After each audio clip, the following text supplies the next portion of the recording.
Welcome to another episode of Marketing Tips for Doctors.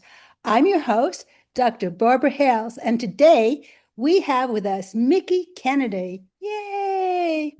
Mickie Kennedy is quite a character.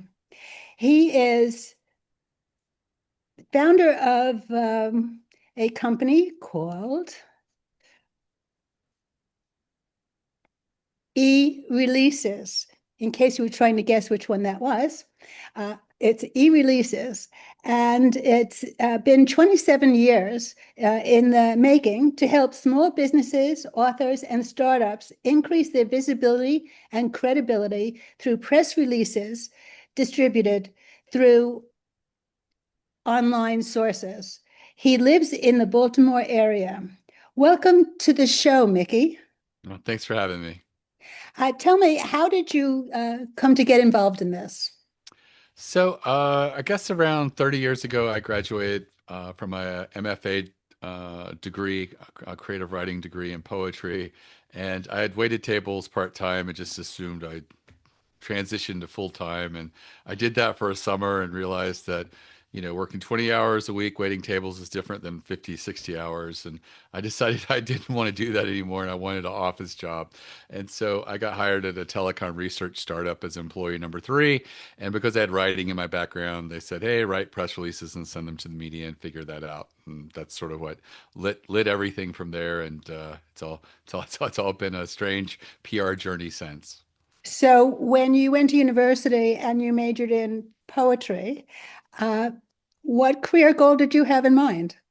To be honest, I just wanted to wait tables and write, and maybe eventually I could teach or something like that. But that was my game plan at the time, and I quickly realized that waiting tables was something that I didn't want to do full time. So, if your goal was waiting tables, why did you bother going to university? Oh, I wanted to write. I wanted to write poetry. I wanted to learn everything I could about literature. I was all invested in poetry, and so I wanted to, continue that. My goal wasn't to wait tables. My goal was to write poetry, and what kind of lifestyle could I do that would, easily allow that? And what I found out is, waiting tables doesn't easily allow for that. You are physically taxed, working these long shifts, and you are psychologically exhausted to the point that, I wasn't reading or writing anyways. Well, you are coming to us with a very different background than most people have heard of before. Why should a doctor or a medical practice care about press releases? And what real impact can they have on patient growth or credibility? So I think the biggest impact that PR can have is that when you get earned media and journalists actually write an article about you, it's a huge credibility boost. It elevates you, in your industry, positions you in a way that you can't buy your way into. When a journalist covers you and writes about you, there is a bit of clout and recognition that takes place that just doesn't happen with paid advertising or social media or any other type of marketing. And so it is the biggest shot of credibility boost that you can get. It gives sort of the signal of trust. It's almost like third party corroboration when a journalist chooses to write an article about you, and it's almost like an implied endorsement. And so this signal of trust, this sea of trust that happens, is very unique to PR. And it even is beyond like testimonial fatigue, where you see people, use testimonials to the point that today we sort of shut down when we see them. But when we read an article or a blog post or, someone sharing something vulnerable or interesting or entertaining or educational, our blinders go down and we sort of get taken in. Okay, well, before we proceed with additional questions, I do have to say, we didn't get your full story because you went to a tech company as hiree number three. And how does that transition to finding e-releases? So I inherited a fax machine at this place 30 years ago because that's how we distributed press releases. And it was a state-of-the-art fax machine that held 100 numbers, and we had 150 media contacts. So that meant I would program it with 100 numbers, hit send, take all day, maybe even into the evening to send and produce error reports. And then the next day I had to delete those and put the other 50 numbers in. So it was a waste of a day and a half to 2 days. And as I was sending them out, nothing was happening. And the owner, who was a telecom attorney, is like, "Yeah, it doesn't really work, but I feel like we should try it." And I'm just like, "Well, I'm going to make it work." And so I started looking at what journalists were writing about. And the one thing I noticed is, they like data, and we had data, but we weren't putting the story there. Journalists like a story arc, even if it's a small article. It likes to follow the story arc. I mean, the story arc has been around since time, in memoriam, sitting around a fire. People share a story. A joke follows a story arc. Everything naturally follows a story arc. Children's books follow story arcs. And so it's so common. And yet, that was the light bulb moment for me to inject stories into our data. And the first release I did and sent out, it was about Caribbean telecom traffic. And, I noticed that there's one country that was an outlier. I can't remember what it was, but it wasn't a major country that you probably would recognize. And it had more inbound telecom traffic to and from the United States than all the others probably combined. And I found out upon asking the employee number one, "Hey, why is this country standing out?" And he says, "That's the call center for 1-900 numbers. 1-900 numbers were real popular at the time, where you could call and get a horoscope for 50 cents a minute. You press 7 for Virgo and 8 for Taurus or whatever. And you could, also there was live psychics for, $3 a minute, or pet advice. And there was also the adult arena for that. And it was just billed to your landline. This was pre-mobile phones. And so it turns out the 1-900 numbers were routed through this country. I think that maybe that was their, I think Thing. one is still the Caribbean country code, but the 900 number, I think, was for this country. And so I wrote an article about that and put the data in there, and it got picked up by Financial Times, The Economist, Wall Street Journal, Washington Post, and Red Herring, and a few other publications. And I was just like, wow, the story works. And so I continued to do that. Journalists would start calling and saying, "Hey, instead of faxing in the future, could you email us?" And I was like, "Yes, this is." I remember when I got to under 100 fax numbers, and I could keep the numbers in the fax machine and not have to delete all 100 numbers, and that was a real success. But I started building my own database of journalists, and I would go on bulletin boards. That's another thing that probably doesn't really exist today.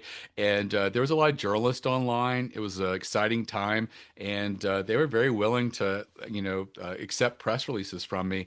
And so I spent a year collecting email addresses, and then launched in 1998 eReleases. And I was just a matchmaker between press releases and journalists. And my business has changed. I no longer do the email component, because email became one of the worst ways to reach journalists because of email databases. They've become a commonplace. For 10,000 or 5,000 or $20,000 a year, you lease a database. And what happens is a journalist, gets just so much spam now, because if you're a golf club company, you send to the 2,700 people who cover golf clubs, and then you start talking yourself into, well, who likes to play golf? Bankers and financial people. So let's send it to financial analysts and banking reporters, and they're never going to cover golf clubs, but that's what happens. And it's happening in every vertical. So the email is very difficult to reach people. And so all of our releases go out nationally over PR Newswire. They approached us, and I really wanted all of my releases to go out through them nationally. And they charge $1,700 plus to go out nationally today. And I really wanted to be able to make it work. And I pointed out that my customers are people their salespeople would never want to work with. They don't have a budget. And so in aggregate, we represent a lot of them. We do over 10,000 releases a year. And so we've got it so that people can now get a national distribution of a PR Newswire, go to the appropriate trades, and it's probably like a third of the price or a quarter of the price of what you would pay if you went directly to them. Well, Mickie, you may not realize it, but you may have been one of the first people to go viral before social media. Yes, absolutely. How can a physician tell when they are actually having a story that the media will care about? Uh, I think that you have to look at is it going to entertain or educate or delight, the audience. Journalists are basically gatekeepers. Their biggest asset is their readership or their viewership, and they have to decide, does this rise to the level that it would interest my readers or viewers? And so, sometimes you have to reverse engineer what's important to you.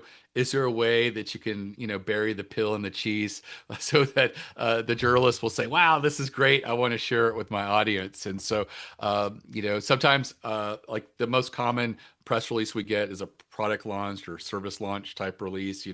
We're now in business or something like that. And one of the easiest ways to sort of make that a story arc and more appealing to journalists is to like put a use case study in there. Like, here's someone who used it and they saw a great outcome. For a physician, it might be, sharing a technique and what it represented for someone who wasn't able to, maybe they were a marathon runner, they had a big injury, and your technique for this ACL PT or surgery and PT gets people back, jogging and running, in a fraction of the time. And so sharing something like that, when it comes to things like that with physicians, there is, HIPAA and respecting privacy and things like that. But a lot of times, these are things that can be solved, and a lot of people are very willing to, agree to be put in the spotlight and so to be shared what their experience was.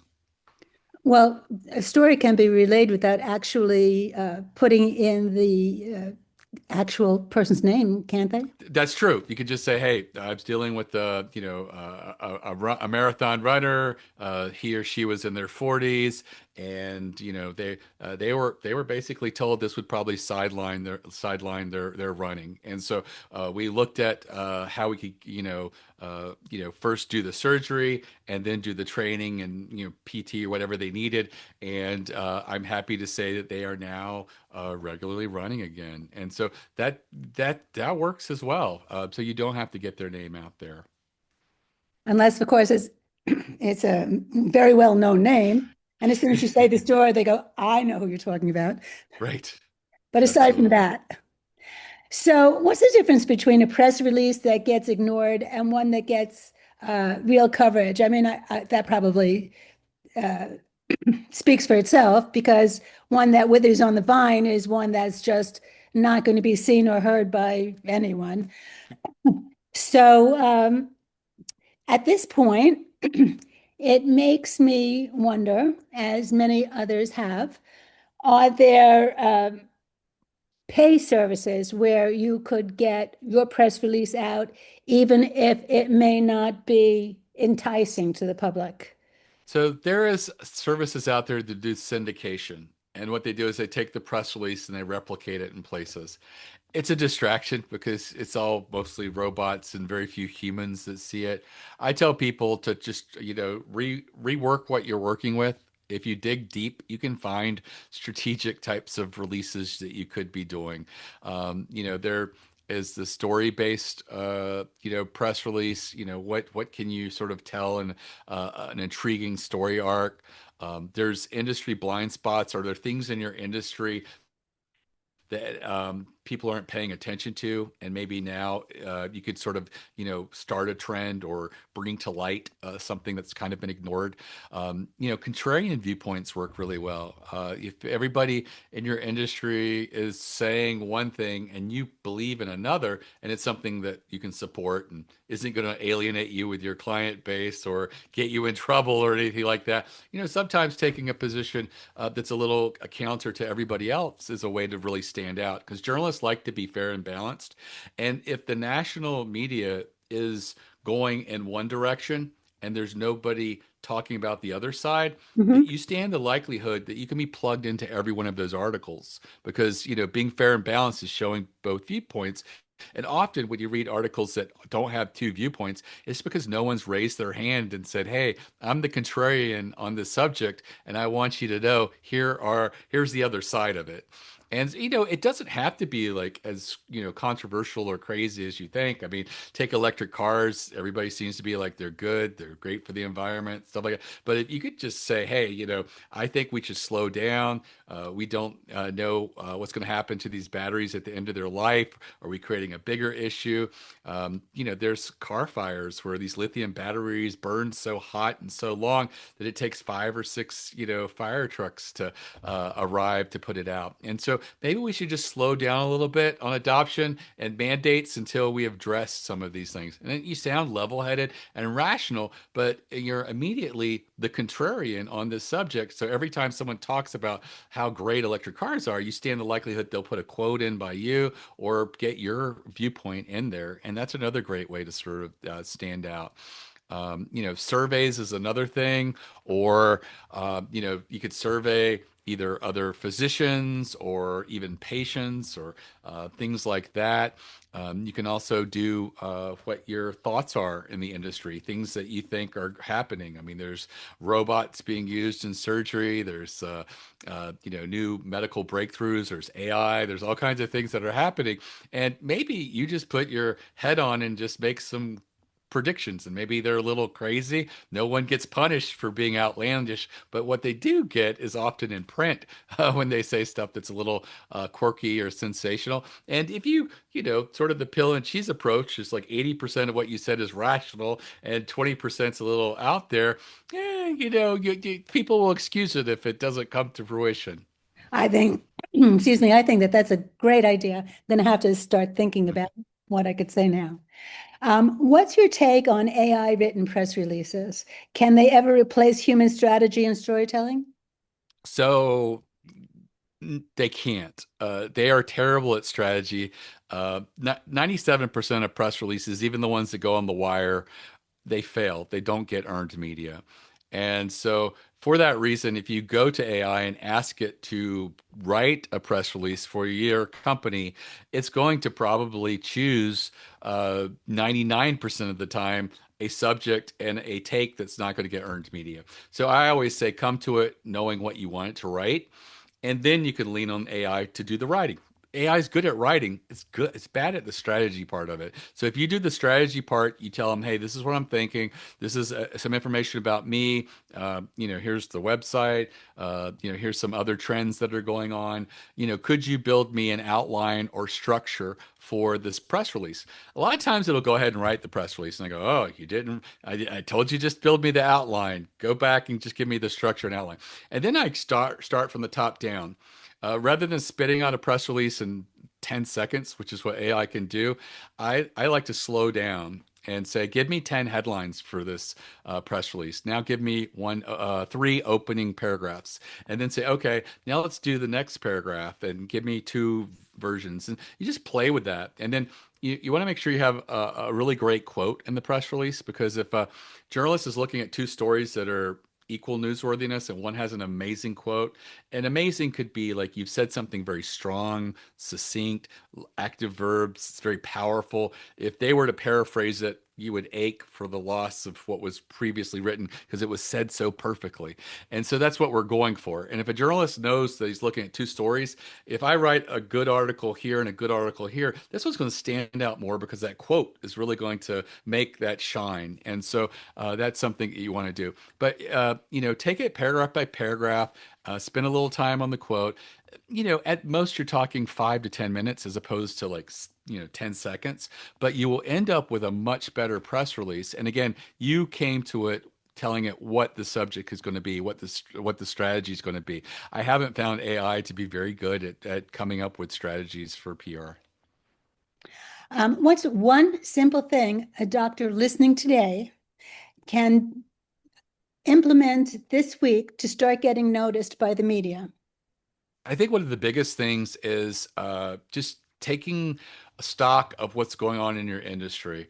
What is it that you'd want to talk to other physicians if you were at a trade show or a conference? What's trending? And sort of like, just getting out there and being part of the conversation, sharing it through press releases, sharing it with your local media. Local media is the one place where maybe email works, but I always tell people also it's a good idea to follow up by phone as well.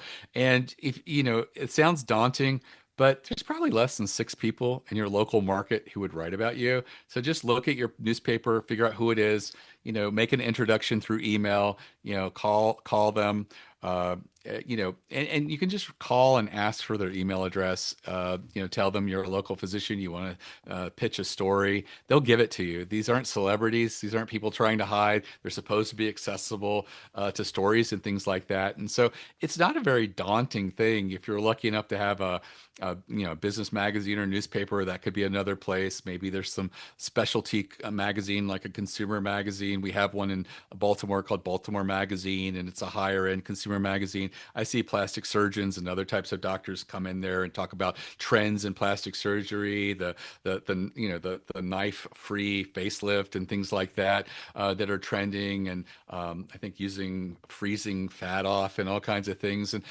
they do routinely get picked up in these articles and get quotes and all of this stuff, which really can help bring people to your local practice. Exactly. If you have a local, practice and you're serving the community around you, it's those people that really you want to reach out to. Absolutely. So this has been a fascinating episode, and my listeners are really going to find it very helpful. So, Mickie, thank you so much for being here with us today. Oh, you're very welcome. I do want to add real quickly that I do have a free strategy session where I teach people strategic releases, and it's completely free and it's less than an hour long video. And if anyone's interested, it's at ereleases.com/plan, PLAN. And again, completely free. There's no upside or anything like that. And I think it's a great way to go in there and get you brainstorming on strategic things that you could do. People are surprised that the most non-newsworthy people, once you go through these exercises of strategy, you find, hey, there's 5 or 6 things that I could be doing today. Absolutely. And you don't have to worry that you might have missed that URL because it will be in the show notes for you. This has been another episode of Marketing Tips for Doctors with your host, Dr. Barbara Hales. Till next time.